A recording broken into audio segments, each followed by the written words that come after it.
ucapan terima kasih yang sebesar-besarnya untuk anggota DPR RI Dapil 6. Menjadi Bapak Sekjen Partai Golkar, menjadi Bapak Muhammad Saramuji SE MSI kepada ngrawuh wit sore. Ya nate nimbali awake dhewe ning Surabaya nggih mben.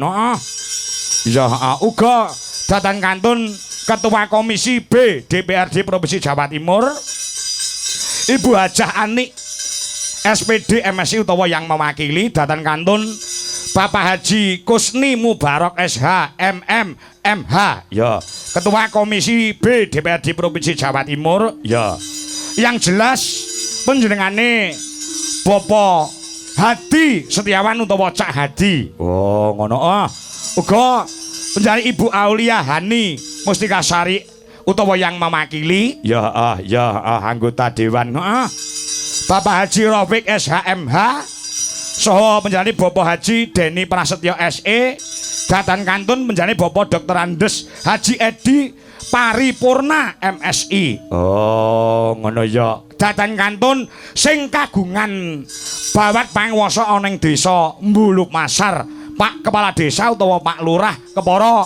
Insyaallah iki kepala desa sekabupaten Kediri, insyaallah padha rawuh bengi iki nok. Oh, mbuktekne kerukunan lan manunggale para kepala desa diaturi sugeng lenggah sugeng amirsani. Oh ngono ya. Ngestake dawuh uga datan kantun Forkopincam ya Pak Camat, Pak Gu, Pandan Ramil, Pak Kapolsek serta jajarannya ya, serta seluruh warga masyarakat di Mbuluk Pasar ya. Ngono ya yang ora keri yang apa iki uga dirawuhi saka ing Pepadi Kabupaten Kediri. Ngono ya nak ya. Para pepunden Pepadi saka Kediri ya kepareng rawuh. Nek ora kleru iki ana rawuhe panjenengane Bapak Siswantara minangka dadi ketua Pepadi Kediri. Pak Gatot barang ya kepareng rawuh lan para kadang-kadang dalang ana ing Kabupaten Kediri nyengkuyung pagelaran bengi iki dalam rangka pelestarian budaya ya saka ing Dinas Kebudayaan dan Pariwisata Provinsi Jawa Timur. Ya ngestake dawuh.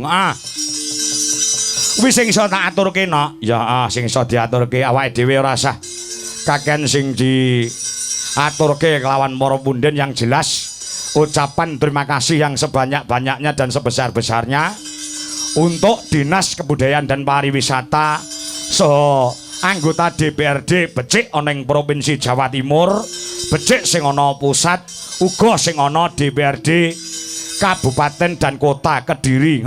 Yang sangat mendukung adicara sing kaya ngene, pelestarian budaya, hiburan rakyat, wayang kulit sebagai tontonan tuntunan ingkang kebak marang tatanan. Amin ya rabbal alamin. Hasbunallah wa ni'mal wakil, ni'mal maula wa ni'mal nasir.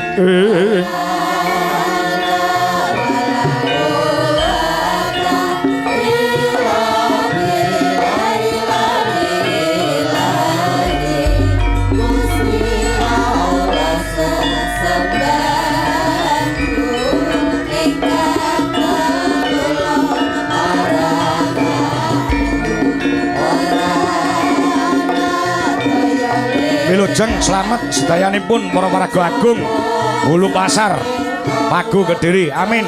Amin ya rabbal alamin.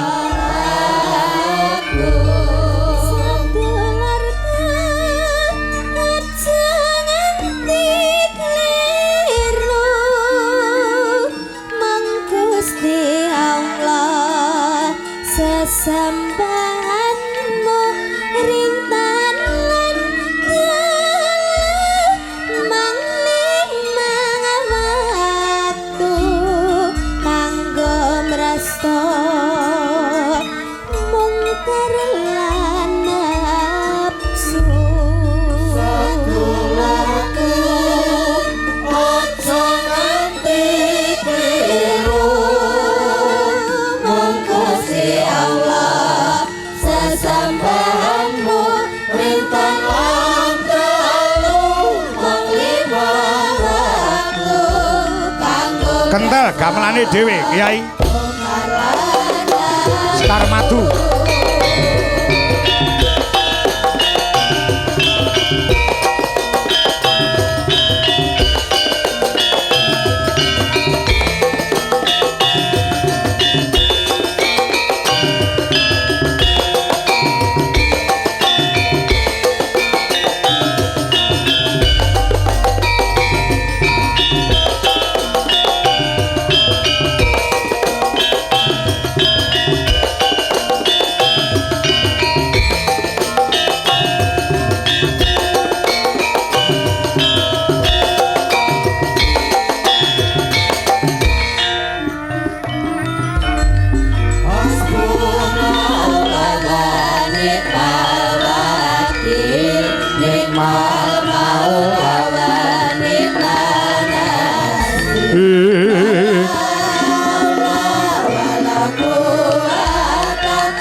Gusti Allah sesembahanku ingkang tetulung maranganku ora ana daya linangkung kajaba saking Allah kang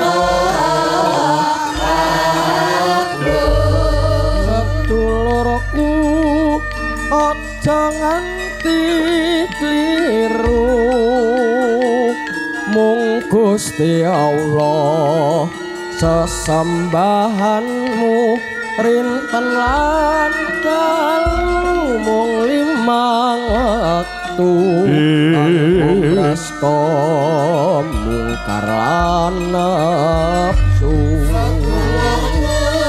aja nganti kliru mung Gusti Allah sesembahanmu rintang lan dalu mung limang waktu kanggo brasta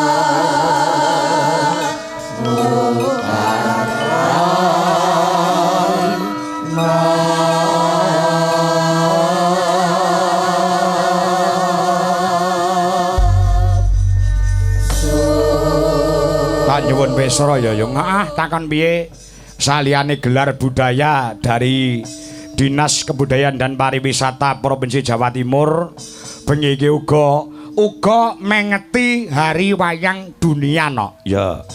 Hari Wayang Dunia sing diperingati duk sasi November kepungkur. Oh ngono ya. Uga tepat pada tanggal 9 Desember iki uga peringatan Hari Anti Korupsi Sedunia. Oh, ngono ya. Wah, luar biasa ya. Iki uga Desember kuwi ana Hari Gamelan Sedunia, mergo gamelan ya diakoni karo UNESCO. Oh, ngono ya gamelan. Ya, ya yung aku arep gelar konser, Nduk. Konser, konser gamelan di bulan Desember kuwi gamelane ora mung sak set kepara gamelan rong set. Oh rong set gamelan rong set dadi enek konser kerawitan, konser tabuhan karya-karya Dwija Laras Indonesia. Oh ngono ana bulan Desember sida to kuwi angger enek sing ragati sida. Oh ngono. Oh ngono kira-kira mesti gayeng, Nduk. Ya, iya. Oh, konser gamelan rong perangkat, yogane ya rong perangkat, sindene rong perangkatan, ya. Oh, konser gamelan nganti jam 9:30, wit 7:30 kae dibacutke wayangan. Wah, kira-kira rame. Lah pertanyaane sing ragati sapa? Oh, ngono. Aku jane wis ngerti duwe nggon sing bawira, Nduk. Duwe nggon sing bawira, enek nggon sing juwembar sing ombo rasa dadak nata tera panggung ngendi Kepuh Kertasana daleme Rama Widodo. Wih diler rong gamelan rong set no kira-kira apik ning kono. Oh ngono ya. Peringatan Hari Gamelan Sedunia. Ngogen petung karo Pak Sarmuji, gen petung karo menjane Cah Hadi. Bulan Desember iki kok dienekne kaya ngono-ngono iki mesti gayeng kena. Oh, ngono. Iya. Ben dipenggalih ya wong iki ya. Sing diperingati ora mung wayang tok uga gamelane ya diakui karo dunia lumantar UNESCO. Oh, ngono ya. Ya ya ya. Ayo ngaturke panglipur. Ya ngaturke panglipur, heeh. Dawuhe panjenengane Bapak Haji Sarmuji, ya. Padha lakone karo sing digelar ana ing Jakarta mung sanggite sing beda. Oh ngono ya. Semar bangun kayangan, bangun jiwa.